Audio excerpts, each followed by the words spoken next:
On the day of Myra's 15th birthday, Elia's pig weighed over 50 stones. Madame Zeroni had told him to carry the pig up the mountain on that day as well, but Elia didn't want to present himself to Myra smelling like a pig. Instead, he took a bath. It was his second bath in less than a week. Then he led the pig to Myra's. Igor Barkov was there with his pig as well. "These are two of the finest pigs I've ever seen," Myra's father declared. He was also impressed with Elia, who seemed to have grown bigger and stronger in the last 2 months. "I used to think you were a good-for-nothing book reader," he said. But I see now you could become an excellent mud wrestler." "May I marry your daughter?" Elia boldly asked. "First, I must weigh the pigs." Alas, poor Elia should have carried his pig up the mountain one last time. The two pigs weighed exactly the same. Stanley's blister had ripped open, and new blisters formed. He kept changing his grip on the shovel to try avoid the pain. Finally, he removed his cap and held it between the shaft of his shovel and his raw hands.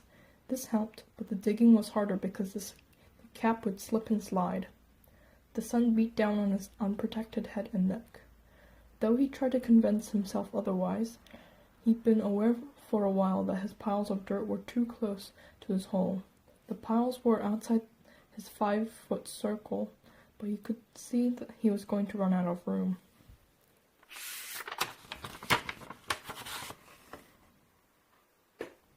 Still, he pretended otherwise and kept adding more dirt to the piles he would eventually have to move. The problem was that when the dirt was in the ground, it was compacted. It expanded when it was excavated. The piles were a lot bigger than his hole was deep. It was either now or later.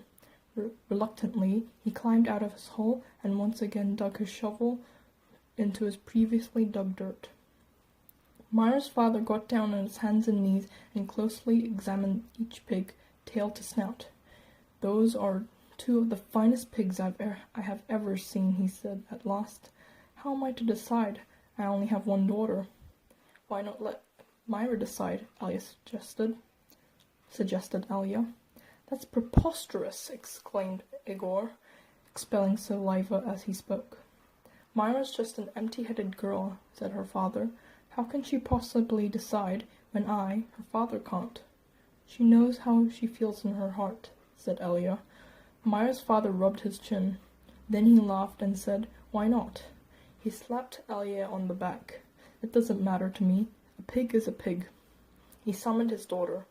When Elia blushed when Myra entered the room. "Good afternoon, Myra," he said. She looked at him. "You're Elia, right?" she asked. "Myra," said her father, "Elia and Igor have offered a pig for you for your hand in marriage. It doesn't matter to me. A pig is a pig. So I will let you make the choice. Whom do you wish to marry?" Myra looked confused. "You want me to decide?" "That's right, my blossom," said her father.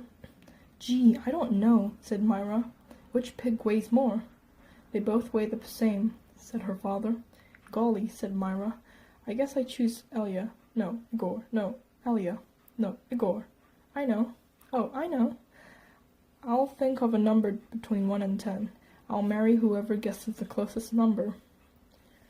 "Okay, I'm ready." 10, guessed Igor. Elia said nothing. "Elia," said Myra, "what number do you guess?" Elia didn't pick a number. "Marry Igor," he muttered. "You can keep my pig as a wedding present."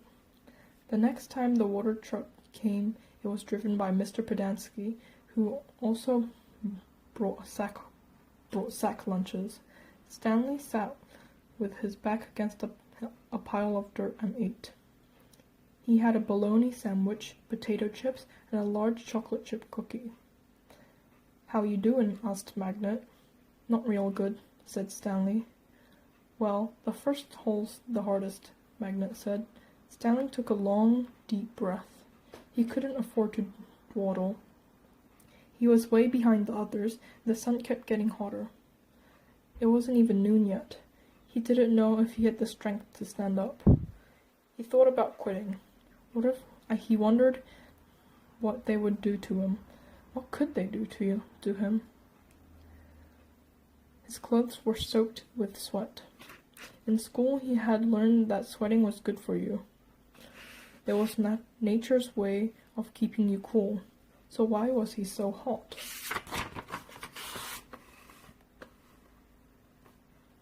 Using his shovel for support, he managed to get to his feet. "Where are we supposed to go to the bathroom?" he asked Magnet. Magnet gestured with his arms to the great expanse around them.